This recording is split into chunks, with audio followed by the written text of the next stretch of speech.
So yeah, a few days ago I came across this article on Graphene OS.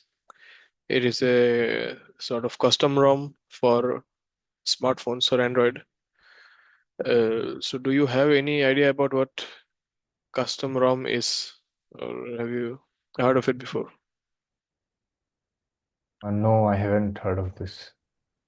So basically, from my understanding, custom ROMs are, so Android is open source.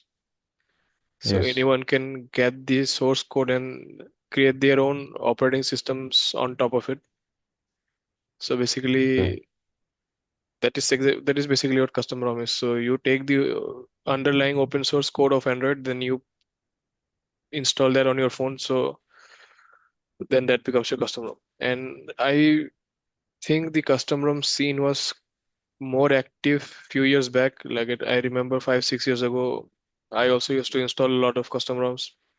It was very easy to get multiple different variations of custom ROMs for many different devices, and because it is a community driven thing, so it's individual developers or hobbies, they are taking the source code and creating their uh, uh, own operating system based on the AOS. It's called the AOSP, the Android Open Source Program, I think. Okay. And yeah, so why I think this is interesting is because, so we talk about big tech and how they are so much, basically their agenda is to get data from us for whatever reason, for to sell us ads or whatever. So they are essentially a very uh, uh, data logging company. They track everything about us. So if you when you're using Android in the background, it is taking so many, it's tracking so many of our data. We're not even aware of them. So it will ask you for your permission, of course, but we most of the time will blindly allow it. And it is essential also for many of the services to work. So we are basically paying for the convenience by our privacy. In and That is not a feature of Android per se. That is the a condition of the Google services. If you want to use the Google services, you need to give us these permissions. But the Android as a base does not really require that. So if you get AOSP, then you can separate the Google services from the Android operating system. So this one of this example is Graphene OS. So it is sort of let's just go through what is written here. It is a like an open source operating system.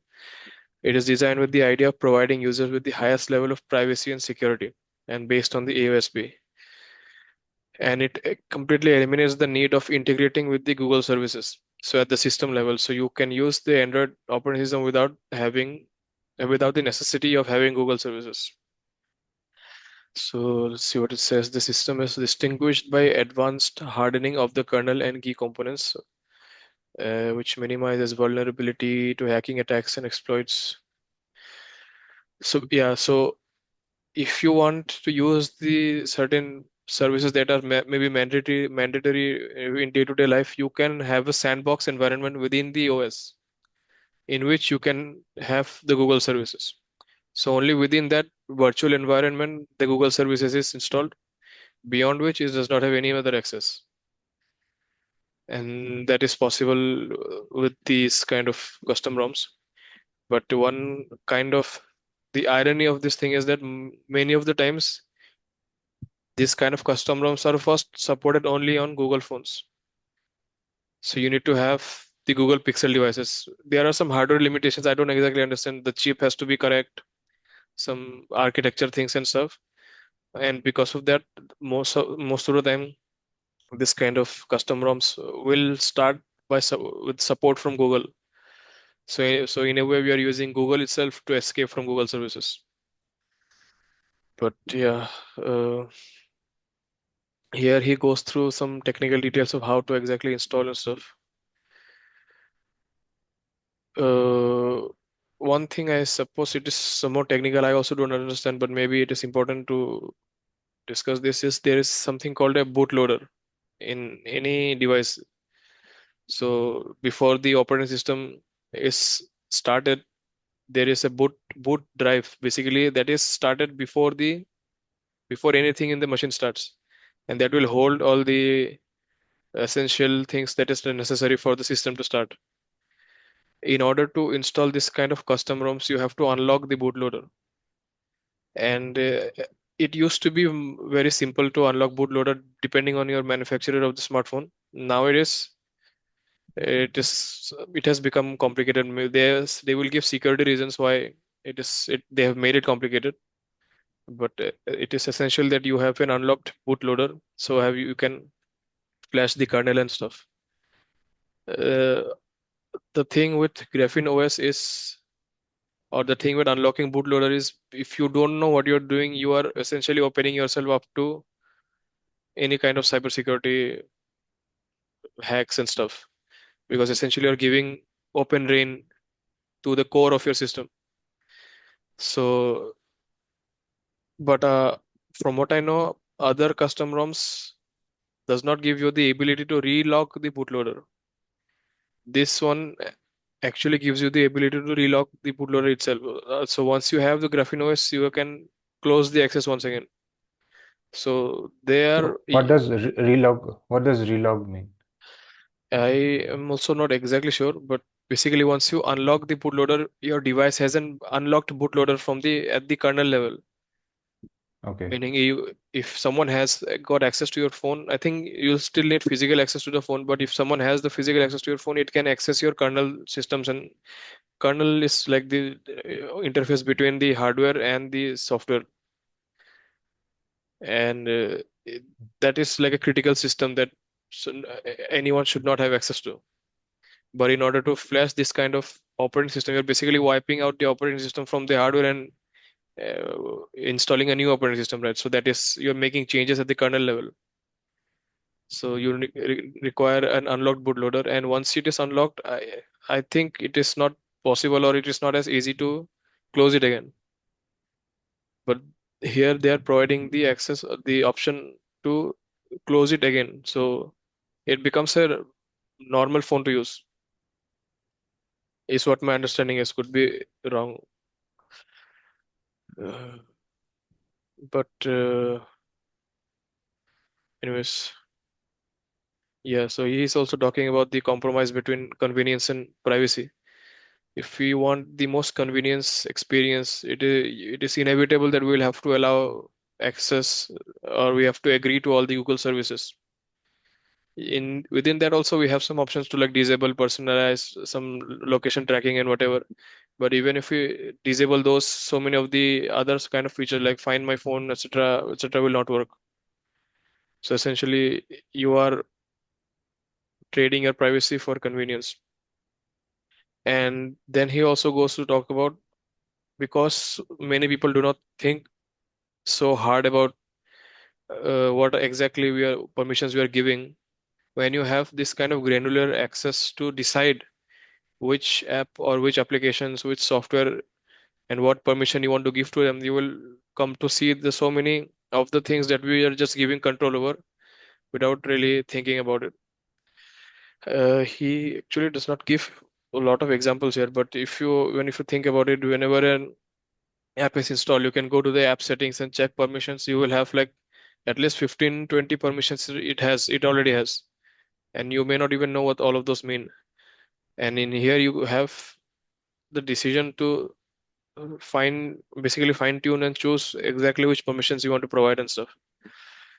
He's also talking about adding like you will have the option to have additional user profile, but I think it is a feature in many normal Android phones as well. But let's see.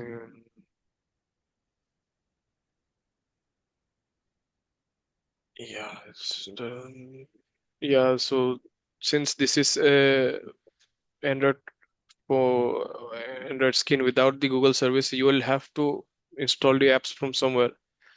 So they provide alternate Play Store also. One of it is called Obtainium. I think it is like a fork or clone of Google Play Store itself, where instead of you having to sign in yourself, they will do a dummy sign in kind of. So in the backend, it is running in the cloud, or I don't exactly know the mechanisms, but it will trick the Google Play services to think that you have a account and you can install the app. So in that way, you will be getting all the authentic apps, but without having to sign into the Play Store. And he mentions a lot of different apps he uses. He is also giving some alternative app store also. Yeah. So here he is mentioning some things about all the full control over the app permission. Yeah, one example he gave about is the internet access. So many of the apps do not really require internet access, but they are still having internet access. For example, the calculator. I don't know if he mentions calculator here or not, but I'm just using it as an example. That is an app that does not really require any internet connection. So why does it have permission to use the internet? So these are like small examples. At the end of the day, these things are like very niche and nitpicking. So mostly, I'm not saying they are trying to scam us or anything, but if someone is extra aware or hyper aware of their privacy, they will go through the pain of deciding exactly which permission they want to give and which service or convenience they want to give up for their privacy. Yeah, so what else? Yeah, so there's not much else here, but this I got this article is from what is it called? Hacker News or Hacker Rank? Not Hacker Rank, Hacker News. So there's a lot of comments as well. So I Oh, summarized some of them to see what people are saying about this. And so custom ROMs are nothing new, but some of the problems I think are still persisting. One of them is regarding banking apps. So since banking apps are more, it's related to your finances, they have very strict security norms, I guess you could say. So if they mm, find that the hardware is lacking in some security measures, then I think they do a kernel level check or whatever behind the scenes it is. It will detect that it does not have official Android and it will refuse to install, or even if it installs, it will refuse to open. So if you are, and it's not all apps, there are workarounds and different things you can do, but it's not a seamless experience. You have to check whether your bank app is working or not, because in my phone also I have some, not a custom ROM, but I have certain apps that require a root access. So there's this thing called root access also in Android phones, which requires, I don't know if you know about rooting. This is also similar to this. Also, you're basically unlocking the bootloader, gaining kernel level access. If you have those kind of things, the banking app will see that as a violation of security and it will refuse to work. So that is one case you have to keep in mind. And yeah, others are also mentioning the irony of having to first try it on a Pixel phone. So uh, you are still bound to give your money to Google somewhere or the other. And yeah, but mostly people are saying uh, it is an okay in the term. I mean, it is usable for a day-to-day need. There are some workarounds to use certain apps, but if you are how should I say it? If you really have the need to have ownership of your privacy, you can go through this particular pain and still more or less a convenient experience. And let's see. Yeah, one of the um, pain points about these kind of custom ROMs are is these are community driven. So, like I mentioned in the past, there were a lot of different custom ROMs from a few different developers, but in 2, 3, 4 years time, they shut down either because because there's not really a lot of way to make money out of this. This is not a monetizable hobby or work to do. You're taking an open source code and making an OS out of it. You cannot ask the people to pay for that OS. People are not going to do that. So there's no clear way of monetization here. So of course, like here also they have mentioned supporting the Graphene OS and stuff. So if you really like this project and want it to continue, you as a individual have to donate, and it's not like a subscription or anything. It's up to you how much you donate, and it's up to the developer to decide if this much amount of donation is enough or not. They can quit at any time, and then the project is done. So just like that, so many other previous custom ROM projects have closed down. So this I don't know the community aspect of it, how in the long term how sustainable this is going to be, because yeah, ultimately it comes down to making money. Even if you the reason Google has all of these things is not because they're like evil in the sense they want to extract maximum profit, and so they have found these different kinds of avenues to do that by getting our data, by getting uh, like giving these Google services in return in exchange for our data and stuff.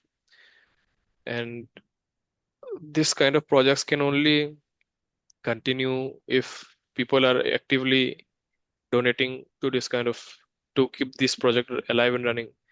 Because and every year new Android version is going to come. Every year new AOSP open source code will going to change some way or the other.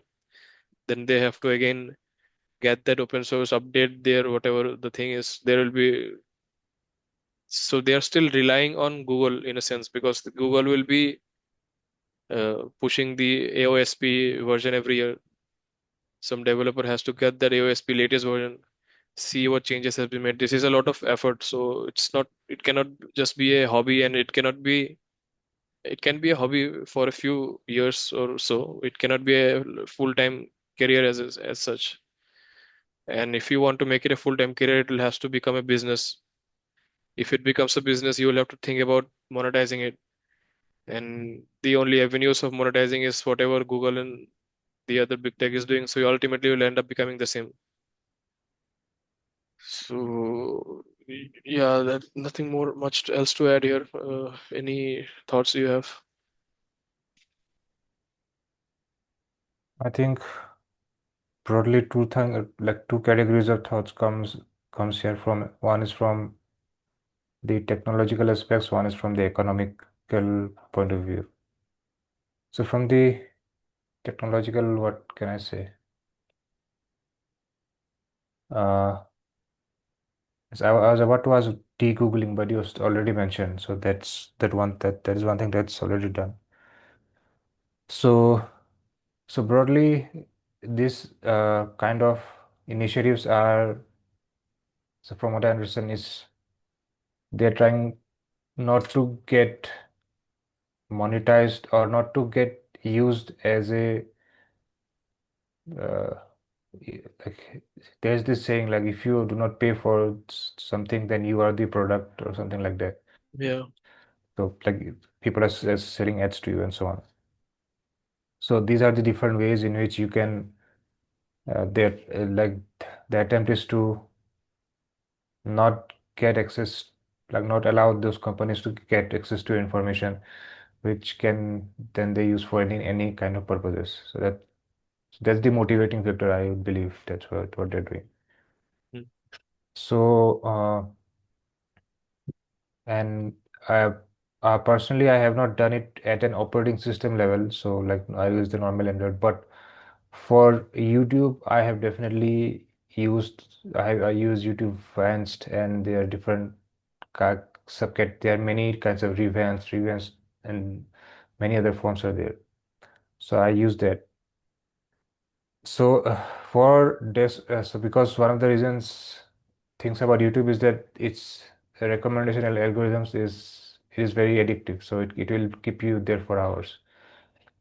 For desktop, I have figured it out a long time ago, maybe about 4 or 5 years it's been now.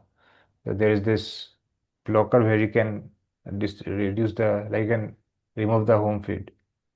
So now YouTube is now like the Google home tab. Like there in normal Google, you have this Google and a search bar. That's it. So for me, desktop YouTube is the same. Like there's a search bar and that's it. Whatever I search, that's what I get. There's no recommendation and so on. But for phone, for many years it was the same thing. Uh, the the normal YouTube with all its feed and so on. But and even though I knew about revenge, but I did not know about the advanced things that you could do with revenge. But I think over the past few months, like I would say 4, 5, 3, 4 months maybe, I learned more about how to customize through those things. So after learning about this, now my YouTube, my like phone YouTube is also very customized. So it is also like blank, completely blank. Only if you want to, there is no home tab. So there's no home feed, and everything is like it is now just a search bar. If I want to search something, and that's it. And also like everything is there. So what has happened is that now even if they're collecting data, they cannot manipulate what I see. So they cannot manipulate my uh, anything by showing me suggested videos or something. It's completely up to me what I want to see or not. So that is one kind of way that uh, I'm taking control. I think depending on how much problematic people think, they will go even further. Like why just one app? Why not the whole operating system? So I think that's what Graphene OS is doing.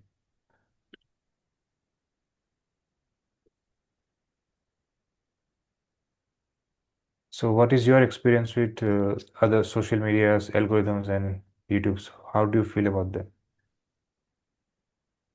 Mm, I think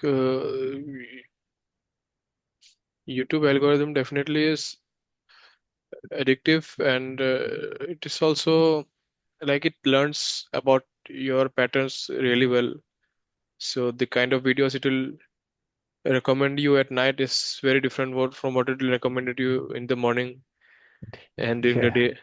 So it has it understands your patterns really well. Uh, and if you can, if you are mindful of it, it can be quite useful to discover new kinds of content or new channels and whatnot. So in that way, it is quite useful. But the catch is you have to be mindful. If you just for a split second you let yourself just scroll, then you will not know when 1 hour has passed. So that awareness should be there, and it applies to all the other social medias as well. But I personally do not. I have an Instagram account, but I rarely ever open it. I don't find it interesting at all.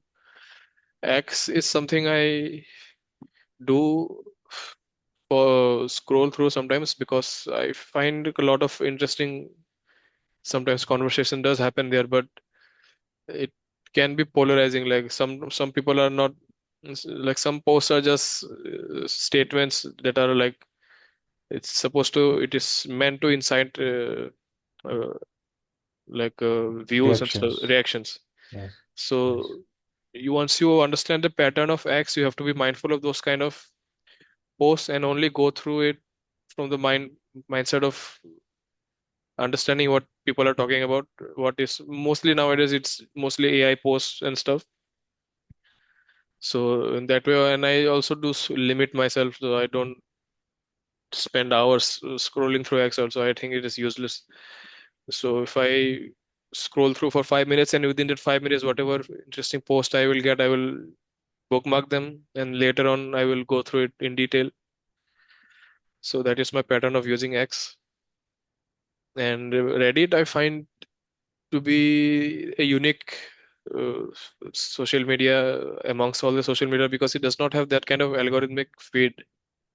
So whatever subreddit you are subscribed to, it will only give you that. There is this popular tab and whatever, but that is not the main tab. Whenever you open Reddit, it is whatever you have subscribed to or whatever you have, I don't know what it's called, joined. Yes, yes, So if you can find, and it is more community driven. There's no concept of influencer and such in Reddit. Some Reddit handles do become famous within their subreddits, but that is just a natural. Like I think that is somewhat organic. Like if someone is posting a lot of things and someone is posting high quality content within a subreddit, it is an automatic that people will look for his content. But otherwise, it's a more community driven social media compared to the others. It's not exactly mindless scrolling, although it can become that. But there is more community aspect to Reddit, and yeah, I don't know any other social medias that I use or anyone else is using. Threads is also a thing, but I don't know how many people are using Threads or what the user count is for that. And Facebook, I think it has become. I have not. I don't know anyone in person using Facebook nowadays. But I Yeah, think the user count is still 2 billion or so, at least. But I don't know if those are active users or not. yeah. Can you search like Instagram versus Facebook daily active user or monthly active? Just daily active users. Because like there are users, but their age group is different now. Like the older ones use Facebook compared to this. Yeah. And Snapchat is also somewhat used, I think, in somewhat younger than us. Yes.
Why is it taking so much time? Sure. Refresh it again. Mhm.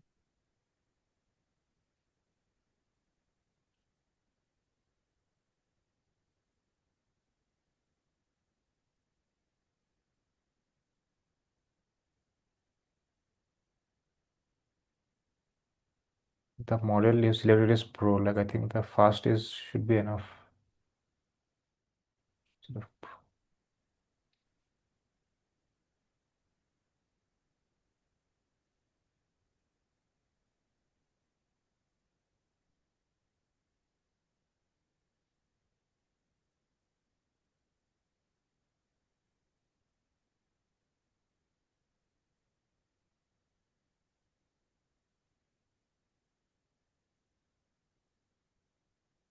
Yes, I think Facebook Marketplace is a big thing, and so that is keeping it more active.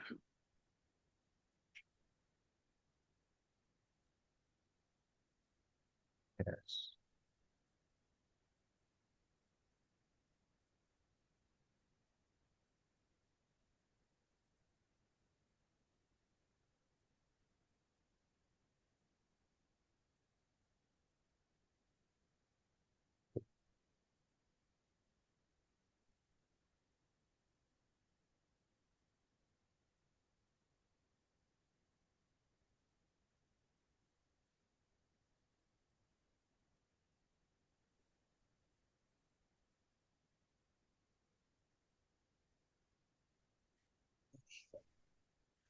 So recently saw a infographic, maybe in X. There they were showing the most top 10 most used app by different age categories. The number one rank was common across all the different platforms. Which app do you think it is? ChatGPT. No, it's YouTube. Okay, yeah, yeah, yes, yeah. That was YouTube. But again, in that infographic itself, I saw Facebook was I think so in the second or third place among the older ones. So as it was like a sloping graph, like the younger generation, it was very low ranked, but it was still in the top 10. It was low ranked. Mhm. Uh, on the other hand, I think for the younger generation, it was mostly TikTok and less for the older ones. It was for the US, I think so, the data. So that's why TikTok is there. Mhm. That was the technological part. And from the economic part, so we talked about how to make money by doing those kind of things. So like as we know that this whole uh, business model is capitalistic in nature. So that is the only way to like try to make like if you want to make money, you need to do whatever the existing system is, like try to sell something and so on. And again, the capitalistic model by definition is not bad. It needs like it promotes competition, but the system that actually exists, it's not capitalism in its like true form. It's a very modified version, which is very much skews towards like favors the companies who have more power.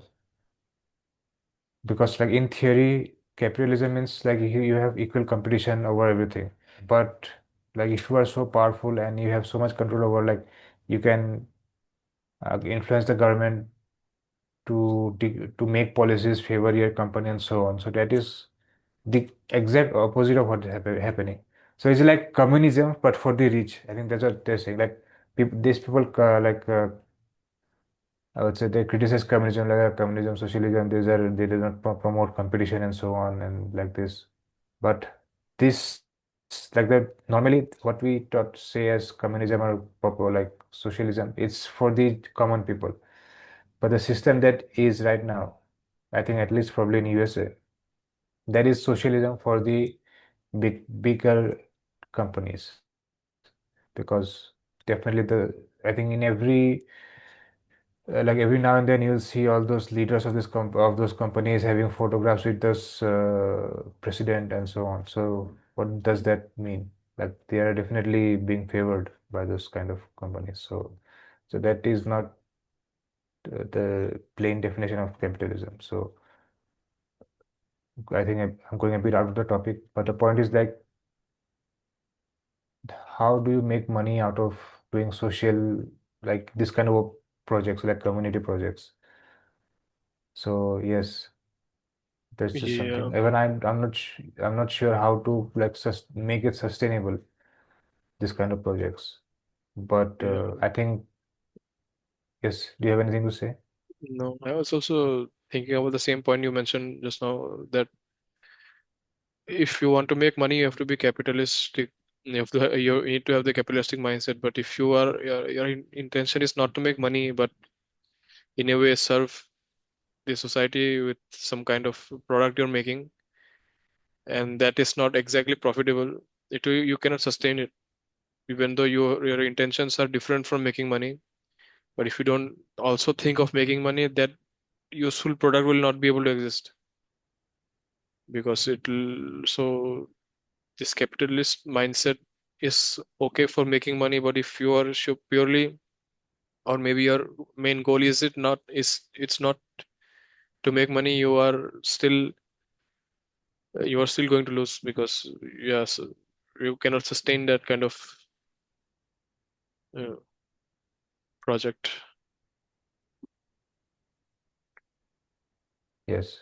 So the Like only like similar, it will be similar to like Patreon and other kinds of community driven subscription yes, methods. So if people willingly, basically they're directly giving money to you because they liked your product. It basically is exchange of service. So it is that, but enough people has to. agree that your product is worth enough to keep going, only then they will continue. Actually, this made me interested to know, like, are there like projects that has been running for a long time, that is running on this kind of community supported monetization systems? Yeah, that is, I think, it would be interesting Yes. to look at. Yes, even I am more curious about how to create such kind of business model. So again, I like this is one thing. Like, so I'm interested in like business is one thing. Like I think even in a socialist community, businesses should be there in the way that it exists because I think money is almost like in physics what energy is, money is in the social world. Like there needs to be because what is money? It is like in a way how you allocate resources. So there are only finite resources for in this world. Like if you have suppose then currently think about the memory shortage and everything. So there are only finite memories there. Where is this memory going to go? Wherever there's the highest demand and so on. So money is kind of helps allocate resources. So again, like I don't have enough understanding. Like the whole for a single business, it is simpler to understand. Okay, it's trying to make money, but overall, how the whole like interconnected web of things it is. Like I want to like be more sure. Like, is there some way to make businesses come out of this pro like how is it called? Cannibalistic or like this kind of cancerous attitude. Like we have to get more profit, profit, profit, only profit, like at the cost of destroying everything.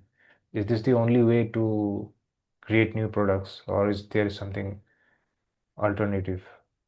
So, because the narrative right now is very much about uh, have like the capitalist kind of thing, which there is a whole history behind it. Previously, I told that I should be talking about this. How much time is there? Less One than minute. 10? Okay. So I think it's no point like even I'm not very clear what to say, but maybe in the future I'll talk about those kind of things, the economic side of things. Then I think that's it for this topic. Yes.